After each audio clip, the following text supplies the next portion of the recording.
नमस्कार, मैं हूं आपके साथ कविता थपलियाल। आप देख रहे हैं कंज्यूमर इज किंग।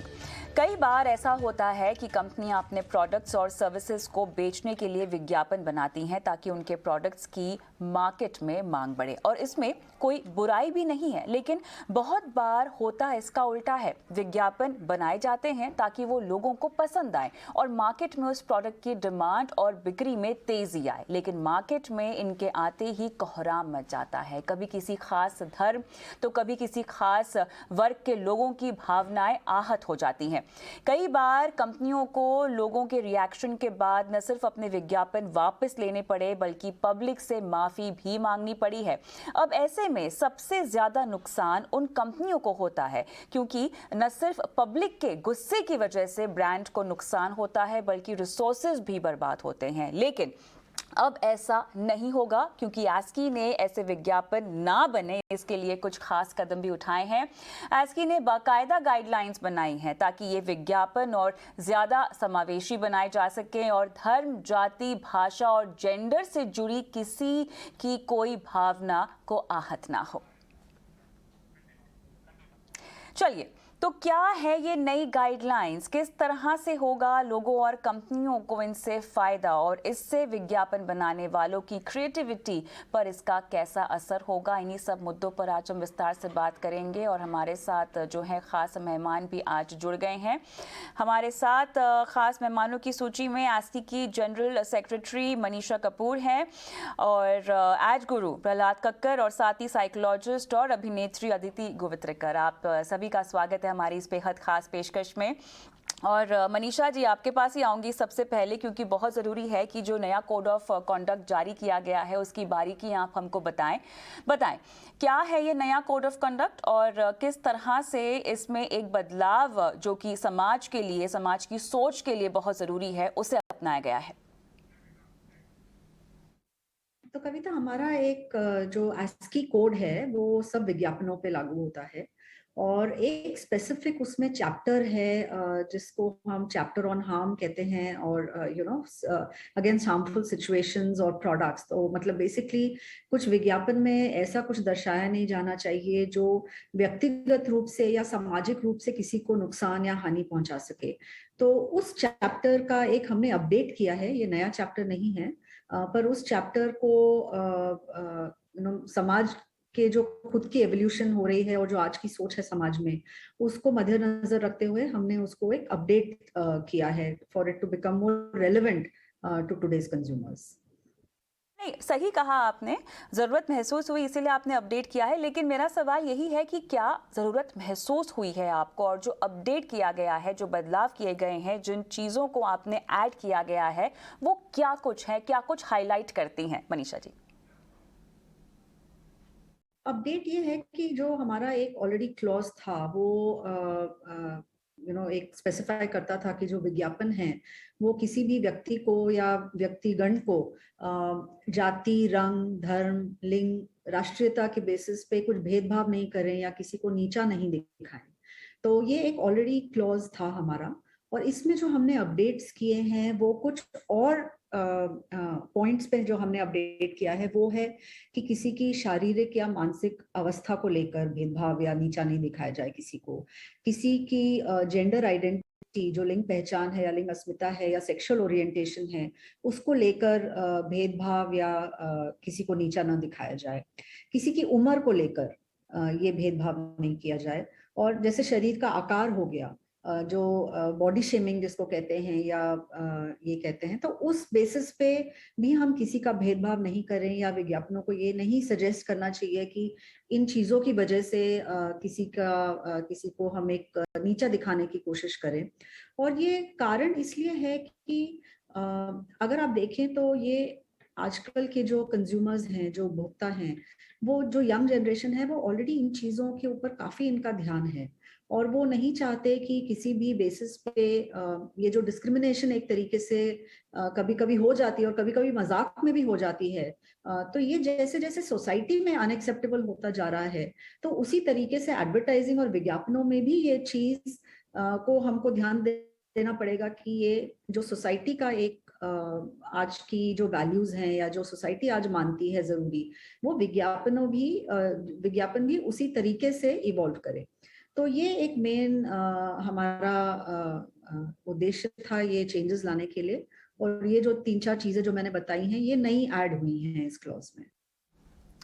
बिल्कुल, बहुत ज़रूरी बात आपने यहाँ पर कही है मनीषा जी, लेकिन मैं प्रहलाद के पास जाना चाहूँगी, क्योंकि प्रहलाद, भारत बदल रहा है, भारत का कंज्यूमर भी बदल रहा है। अब ऐसे में जिन बदलावों की हम बात कर रहे हैं, देखिए एस्की एक सेल्फ रेगुलेटेड बॉडी है, अगर इन्होंने अपने कोड ऑफ कंडक्ट में कोई बदलाव किए हैं तो कहीं ना कहीं इसकी ज़रूरत महसूस हुई होगी, कहीं ना कहीं ऐसे एड्स पाए गए होंगे जो एक तरह से मिसलीडिंग है, या मिसलीडिंग भी नहीं लेकिन समाज में उन चीज़ों को पॉइंट आउट करते हैं जिसके लिए अब बेहतर समझ आ गई है, लोग ज़्यादा मुखर होकर बोलने लगे हैं। आप कैसे देखते हैं इन बदलावों को? जब ये विज्ञापन की जो दुनिया है, it has to follow what social norms are, and आजकल हिंदुस्तान में I find we are becoming hyper sensitive about everything. हम इतने सेंसिटिव हो गए हैं कि कुछ भी छेड़ो आप, सब ट्रोलिंग शुरू हो जाती है। कभी कभी वो ट्रोलिंग जो है, it is natural, some of it is paid for, some of it is advertising. जो बाकी के राइवल्स हैं वो ट्रोल करते हैं। तो एडवर्टाइजिंग में जरा नफा तुला होना चाहिए। It's nothing black and white, everything, सब कुछ ग्रे है। तो जैसे ये तनिष्क का एड जब बनाया था इनने about Hindu Muslim, what you call, Hindu girl protecting a Muslim boy Holi के टाइम, तो इतना उसका रिएक्शन आया था, सबने विड्रॉ कर दिया। अब at this time I wanted ASCI to come out and से ये ठीक है, ये बिल्कुल सही है, there is nothing wrong with it. So you cannot go only by trolling, you cannot go only by public opinion. You have to अपने आपको खुद डिसाइड करना पड़ता है what is morally and ethically correct and what is not. It does not matter what trolling does to you, because trolling में उनको कुछ काम धंधा तो होता नहीं है, कुछ भी वो पकड़ के ट्रोल करेंगे. That is their moment of fun, because they don't give their name, they just give them power without any responsibility. आप बिल्कुल सही कह रहे हैं। यहाँ पर मॉरली और एथिकली आपको सही होना पड़ेगा, और इसके लिए आपको खुद को आगे आना पड़ेगा, एक बॉडी होने के नाते, एक सेल्फ रेगुलेटरी बॉडी होने के नाते। लेकिन अदिति, आप एक साइकोलॉजिस्ट हैं, आप एक अभिनेत्री भी हैं, दोनों पहलुओं से मैं चाहती हूँ कि आप इस पूरे मुद्दे को समझाएं, क्योंकि अगर आप एक एक्ट्रेस हैं तो देखिए कहीं ना कहीं एक सेट फॉर्मेट होता है, पैटर्न होता है, माइंडसेट होता है जो कि लागू करते हैं लोग एक्ट्रेस को देखने में, समझने में। आप एक साइकोलॉजिस्ट हैं तो आपको ऐसे भी कुछ लोग आते होंगे जो इस तरह के एडवर्टीजमेंट्स देखकर या बॉडी शेमिंग या इस तरह के चीज़ों से उनको इम्पैक्ट पड़ा होगा, उनकी मेंटालिटी को इम्पैक्ट पड़ा होगा। कैसे आप इसको देखती हैं? क्योंकि जो नया कोड ऑफ कंडक्ट है वो क्लियरली कह रहा है कि विज्ञापन में शरीर का आकार, उम्र, शारीरिक और मानसिक स्थितियों से जुड़े किसी भी भेदभाव को जो है वो शामिल नहीं किया जाएगा। ये तो बहुत अच्छी बात है कि ये इंक्लूड किया गया है, लेकिन इस पे वो जारी भी करना चाहिए, क्योंकि जैसे प्रहलाद ने कहा कि जब ट्रोलिंग शुरू होती है तो बड़ी कंपनियां हो या कोई सेलिब्रिटी हो, वो डर जाते हैं क्योंकि उसका असर उस तरीके से देखा जाता है कि स्टोर्स को डैमेज किया जाता है या सेलिब्रिटी को उसके फैमिली मेंबर्स को टारगेट किया जाता है, धमकियां दी जाती है जान लेने की वगैरह वगैरह।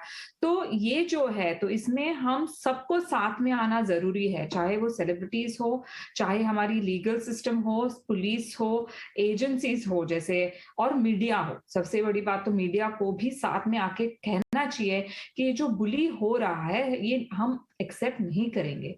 तो उसे, क्योंकि जो ट्रोलर्स होते हैं, जो ट्रोल करते हैं, तो उनको तो फेम चाहिए, 15 मिनट का जो फेम जिसे कहते हैं, तो उसको उधर ही if it's nipped in the bud for example, तो उसको कुछ अगर कहीं पे लिखा नहीं जाएगा या वहीं पे दबा दिया जाएगा और उसके ऊपर लीगल कार्रवाई की जाए, तो उससे बहुत असर हो सकता है। Then they will not do it again and again, क्योंकि उनको इतना सारा फेम मिल जाता है, सब लोग लिखते हैं उसके बारे में, सोशल मीडिया में स्प्लैश किया जाता है, तो उसकी वजह से उनको और बढ़ावा मिलता है कि चलो हमको इतनी फेम मिल जाती है, and then they don't even have the guts to give their names, right? तो वो एक बात है। और ये जो है कि जैसे ट्रांसजेंडर कम्युनिटी हो, जिनके साथ मैंने काफी काम किया कोविड में, या बॉडी शेमिंग हो, एजिज्म हो, जो हम एक्ट्रेसेस को बहुत फेस करना पड़ता है कि अरे you are this age so you have to play this role, वो सब जो होता है, तो इनके अगेंस्ट क्योंकि ये अब स्टेप लिया गया है, ये बहुत ही अच्छी बात है, क्योंकि इंक्लूसिव होना ये जरूरी है, because everybody is a human being and everybody has an equal right to be on this planet and do what they want to do. So whether it is, you know, gender के वजह से अगर किसी को कोई issues है, तो वो सब, I mean, it shouldn't be, you know, told, or it shouldn't be, they should not be put down. तो प्रहलाद, अब क्योंकि यहाँ पर क्या सही है क्या गलत है, इस पर हम बात कर रहे हैं, कैसे तय हो कि क्या सही है क्या गलत है, और क्या कहीं ना कहीं ब्रांड की जिम्मेदारी नहीं होती है, क्या कहीं ना कहीं ब्रांड जिम्मेदार नहीं होता है एक विचारधारा को प्रमोट करने के पीछे? ब्रांड की सबसे बड़ी जिम्मेदारी होती है, क्योंकि असर जो पड़ता है वो ब्रांड को पड़ता है, हाँ। इंडिविजुअली किसी को नहीं पड़ता, बिकॉज इंडिविजुअली सब लोग भूल जाते हैं। They only remember the brand, और ब्रांड को जितना डैमेज होता है, अगर वो जेन्युइनली एक कंप्लेंट हो, and if it really a sensitive issue, then brand should keep away from it, वो दूर हटकर रहना चाहिए। स्पेशली रिलीजन, स्पेशली ये छेड़ाछाड़ी अभी हो नहीं सकती। As a matter of fact हम इतने सेंसिटिव हो गए हैं कि मजाक भी हराम हो गई है, क्योंकि मजाक भी करना, किसी का मजाक करना, खुद का मजाक करना भी ट्रोलिंग है। I mean, so we are now going to sanitize everything in advertising. तो सब कुछ बिल्कुल बोरिंग होगा, सब कुछ सेफ होगा, और सब कुछ पॉलिटिकली करेक्ट होगा। अगर सब कुछ पॉलिटिकली करेक्ट है तो कोई देखना नहीं चाहता। That is the problem. सही कह रहे हैं आप, लेकिन क्योंकि यहाँ पर बात इम्पैक्ट की हो रही है, तो एक बार फिर से मनीषा के पास में जाना चाहूंगी, क्योंकि मनीषा, यहाँ पर हम इम्पैक्ट के लिए एक लार्जर स्केल ऑफ प्लेटफॉर्म की हमेशा बात करते हैं। फिल्मों का अगर मैं उदाहरण दूं, तो वहाँ पर जिस तरह की कहानियाँ दिखाई जाती हैं, जिस तरह के किस्से वाक़े दिखाए जाते हैं, उनका इम्पैक्ट ज़्यादा होता है। एडवर्टाइजिंग का इम्पैक्ट, उसका प्रभाव और इन बदलावों का प्रभाव आप कैसे होता हुआ देखती हैं? एक्चुअली एडवर्टाइजिंग का इम्पैक्ट हमारी सोसाइटी पे बहुत पड़ता है, और ये कोई एक सिंगल एड की वजह से नहीं होता है। पर आप देखेंगे तो अगर आप मतलब सुबह से शाम तक देखें तो शायद आपको 1000 या 2000 एड्स एक दिन में दिखने को मिलते हैं, और हर एड में या ज्यादातर एड्स में अगर एक पर्टिकुलर डिपिक्शन या मैसेज रीइंफोर्स होता है, तो चाहे वो एक एड ना करे, पर हम एड्स को सालों साल और पूरा दिन देखते रहते हैं, तो ये कहीं ना कहीं जाके सोसाइटी को रिफ्लेक्ट ही नहीं करता, पर एक सोसाइटी में जो स्टीरियोटाइप्स होते हैं उनको परपेचुएट भी करता है, उनको नॉर्मलाइज भी करता है। तो वहां पे जिम्मेदारी आ जाती है एडवर्टाइजिंग की, कि जैसे जैसे समाज में कई चीजों में सुधार हो रहा है, तो हम उसी शैली में और उसी डायरेक्शन में हम भी जाएं।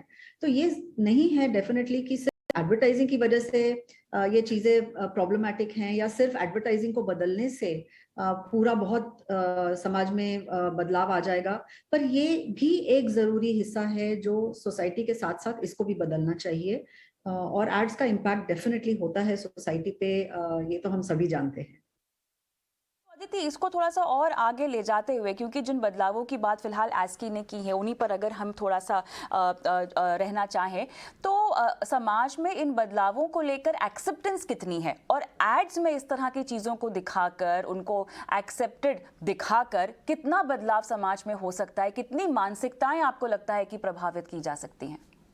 आई थिंक एड्स का असर हम सब पे बहुत ज्यादा होता है, क्योंकि अगर हम सोचे कि बचपन में हम देखते थे कि ये प्रोडक्ट है, वो प्रोडक्ट है, जो बम्बार्ड किया जाता था टेलीविजन पे, तो उससे मुझे याद है कि मुझे वही पेंसिल चाहिए थी, या मुझे वही पेंसिल बॉक्स चाहिए था, या वही बिस्किट चाहिए था।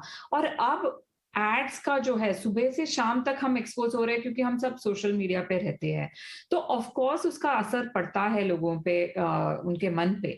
सो अगर हम सही इमेज या सही मैसेज भेजे तो उसका ऑफ कोर्स असर होगा। समाज चेंज हो रहा है, of course we have not reached जहां पे हमें होना चाहिए कि इंक्लूसिव होना चाहिए, बॉडी शेमिंग हो या जेंडर इक्वालिटी हो या जो हमारी जेंडर फ्लूइडिटी है उसकी तरफ। तो ये सब जो चीजें हैं, अगर ये एड्स में दिखाई जाए तो ऑफ कोर्स असर होगा, 100% होगा, एंड ये अच्छी बात है।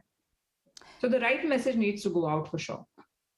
आप मानते हैं कि the right message needs to go, क्योंकि आपकी बातों से मुझे ऐसे लग रहा है कि अगर गाइडलाइंस बनाने की सूची दे दी जाए ASCI को तो शायद सभी कुछ आ जाएगा और फिर ऐड नाम की कोई चीज नहीं रहेगी। क्या कहेंगे आप? What is wrong? इसमें थोड़ा ब्लर्ड लाइंस हो सकता है, लेकिन इसका मतलब ये नहीं है कि आप किसी का मजाक उड़ाओ या किसी को नीचा दिखाओ। तो it can be a very simple thing, everything can not be defined, everything can not be put in black and white. However, एक सिंपल सी चीज है कि किसी को पर्सनली हम हर्ट करें, तो that is not right, that is it's just wrong, it's as simple as that. जी जी प्रहलाद बोलिए।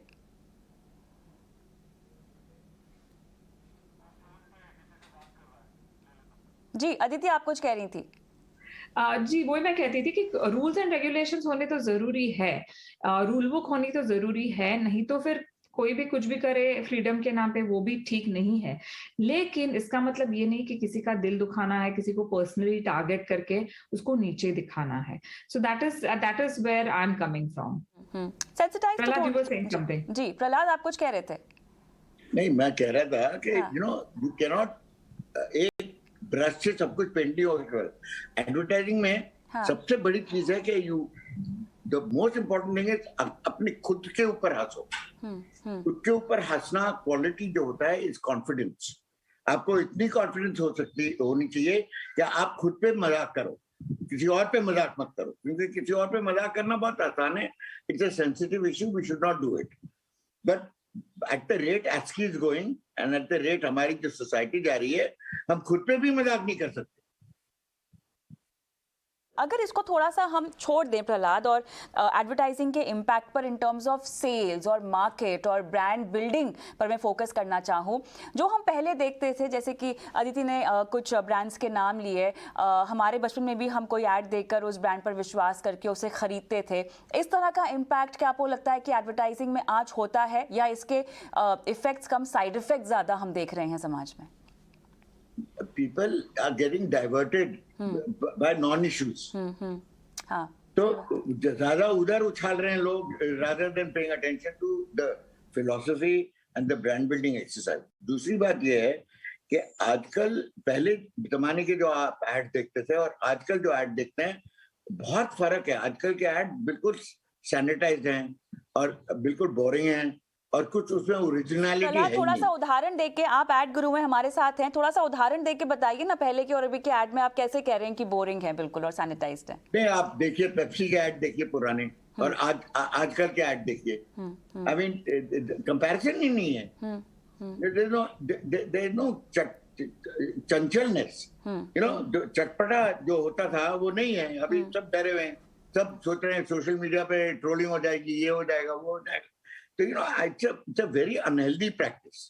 I think the way we are going right now, अभी जिस तरह से हम चल रहे हैं as a society, it is a very unhealthy practice to troll at the top of a hat. बिल्कुल। तो यहाँ पर अदिति, क्या आपको लगता है कि इन सब चीज़ों के अलावा और भी कुछ चीज़ें हैं जिसको लेकर ASCI हो गए या पूरी एडवर्टाइजिंग सेक्टर को देखा जाए, इन सबको बैठकर संज्ञान लेना पड़ेगा और कुछ ज़रूरी मुद्दे जिनको हम चाहते हैं कि एक समाज के तौर पे हमें प्रमोट करना चाहिए, उसकी कवायद छेड़नी चाहिए, और जो अभी फ़िलहाल किया जा रहा है वो ठीक है लेकिन वो काफ़ी नहीं है, क्या कहेंगी? कि जो एड्स है वो क्रिएटिव होनी चाहिए। बिल्कुल। तो हम कहते हैं कि आजकल फ्रीडम बहुत है, लेकिन एक्चुअली देखा जाए तो फ्रीडम उतना नहीं रहा है। सबके हाथ पीछे बांध के कह रहे हैं कि चलो क्रिएटिव बनो, तो वो सही नहीं है। अगर हम एड्स देखें तो as long they don't hurt anybody's sentiments, और किसी को बॉडी शेम या जैसे मैंने कहा कि टारगेट नहीं करे किसी समाज को या किसी व्यक्ति को, तो there can be a lot of creative. However, why I'm saying the hands are tied, because हम कुछ भी समझो किसी के अगेंस्ट कुछ बोल दे, and it may not be hurting somebody, but opinion हो सकता है, opinionated हो सकते हो आप, लेकिन वो हम आज नहीं कर पा रहे because that fear is there कि अरे मैंने ऐसे किया तो मेरा मुझे ट्रोलिंग होगा या मेरे फैमिली मेंबर्स को कुछ इशू होने का चांसेस है। So it's a very fine line, और ये ASDCO and other agencies they'll have to define it कि कहाँ पे क्रिएटिविटी को मार दे रहे हैं एंड सैनिटाइज और बोरिंग एड्स बना रहे हैं, एंड कहाँ पे we are hurting other peoples sentiments in the name of creativity. तो it's a very fine line which every individual who's making the ad or who's in charge of agencies, etc., they have to take it upon themselves to see that this line is not, crossed, and keeping that creativity in mind. सही कह रही है आप। मनीषा जी भी यहाँ पर कोई point कहना चाहती हैं, और आपसे ये भी सवाल है मेरा मनीषा जी कि किस तरह के एड्स का उदाहरण देकर आप कहना चाहेंगी कि ये कोड ऑफ कंडक्ट को जो है वो शामिल किया गया है, बदलाव लाए गए हैं इसमें?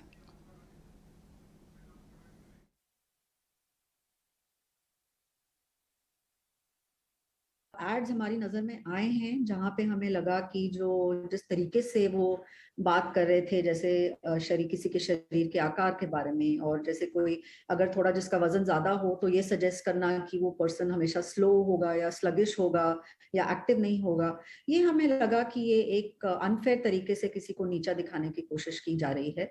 ऐसे ही अदर एग्जाम्पल्स भी हैं, पर इस चीज में हमने एक सक्रिय रूप से भी ट्राई किया है कि जैसे मैंने कहा, जो समाज में और जो चाहे वो एड्स में लोगों ने शिकायत न की हो, पर हम देख रहे हैं कि जो पब्लिक फोरम्स पे या कंटेंट को लेके लोग इस तरीके की बातें और डिस्कशंस कर रहे हैं, ये डिबेट्स चल रही हैं पब्लिक फोरम्स पे कि किसी की अपने उम्र की वजह से किसी को एक तरीके से स्टीरियोटाइप कर दिया कि नहीं, ये अगर कोई आदमी बूढ़ा है या औरत बूढ़ी है तो वो इसी तरीके से वो बिहेव करेगा, या उसका हम मजाक उड़ाएं या उनको हम नीचा दिखाएं, तो ये टाइप की चीजें अब एक्सेप्टेबल नहीं रही समाज में।